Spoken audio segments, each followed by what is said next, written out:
یہ سارے ممالک حدیث میں موجود ہے کہ مسلمانوں کے ہاتھوں سے نکل جائیں گے جنہیں یہودی گریٹر اسرائیل میں شامل کرتے ہیں۔ شام سارا، عراق سارا، مصر کا ڈیلٹا جتنا علاقہ زرخیز ہے اس کا جو بھی اچھا علاقہ ہے سارا، شمالی حجاز کا علاقہ سارا، یہاں تک کہ حدیث میں تو آتا ہے کہ مدینے کے دروازوں تک پہنچ جائیں گے لیکن مدینے میں داخل نہیں ہو سکیں گے، اللہ تعالیٰ خصوصی حفاظت فرمائے گا۔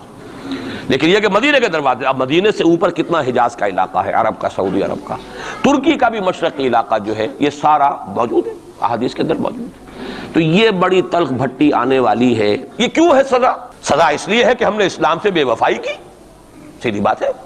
اللہ کو تو نہ ہم سے کوئی دشمنی ہے نہ ہمارے دشمنوں سے کوئی اس کی دوستی ہے، معاذ اللہ ثم معاذ اللہ۔ اس کی دوستی کہاں، کفار سے کہاں ہوگی؟ نبوکدنضر کے ہاتھوں بنی اسرائیل کو پٹوایا تھا اگر، تو کیا نبوکدنضر سے دوستی تھی اللہ کی؟ اور کیا اسرائیلیوں سے اور یہودیوں سے کوئی دشمنی تھی؟ معلوم ہوا کہ اللہ کا معاملہ جس قوم سے بھی ہے، کووننٹ ہے، وہ میثاق ہے ہمارا اللہ کے ساتھ، میثاق قرآن ہے ہمارا، ان کا میثاق تورات تھی۔ پکڑو اس کو، خذوا ما آتیناکم بقوۃ، پکڑو اس کو مضبوطی کے ساتھ جو ہم نے تمہیں دیا ہے۔ اگر اس سے بے وفائی کرو گے تو ہم سے کوئی تعلق نہیں، بلکہ تم مجرم ہوگے اصل۔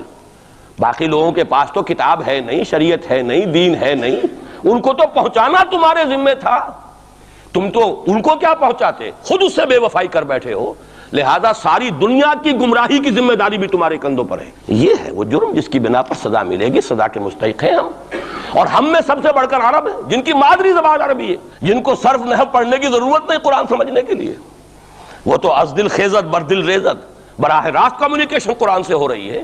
وہ بے وفائی کریں تو ظاہر بات ہے مہا مجرم وہ ہیں۔ لیکن پھر غیر عرب مسلمانوں میں اس وقت روئے ارضی پر سب سے بڑی مجرم قوم 10 کروڑ مغربی پاکستانی، یہ میں ڈنکے کی چوٹ کہہ رہا ہوں اور بہت عرصے سے کہہ رہا ہوں، اس لیے کہ ہم وہ لوگ ہیں کہ جنہوں نے اسلام کے نام پر ملک بنایا۔ کوئی ملک دوسرا دنیا میں اس وقت اسلام کے نام پر نہیں بنا۔ ہم وہ لوگ ہیں پاکستان بنانے کے لیے لاکھوں جانیں مسلمانوں کی کلمہ گوؤں کی گئیں اور ہزاروں عصمتیں لوٹیں، اور نہ معلوم کتنی مسلمان لڑکیاں اور عورتیں جو ہے رہ گئیں پھر بھی ہمیشہ ہی سکھوں کے پاس، اور وہ آئی نہیں پاکستان اس اسلام کے نام پر۔ اور کیا کیا ہے ہم نے؟ 46 برس ہو گئے، اس کہاں اسلام ہوا؟ لہذا اس سے بڑی مجرم قوم عربوں کے بعد، ہم یہ کہہ سکتے ہیں ہمارا عام آدمی قرآن نہیں پڑھتا، قرآن جانتا نہیں، ٹھیک ہے، اپلی ہے کچھ نہ کچھ، اس اعتبار سے ان کے بعد نمبر ہمارا ہے، لیکن باقی پوری دنیا کے مسلمانوں سے بڑھ کر مجرم ہم۔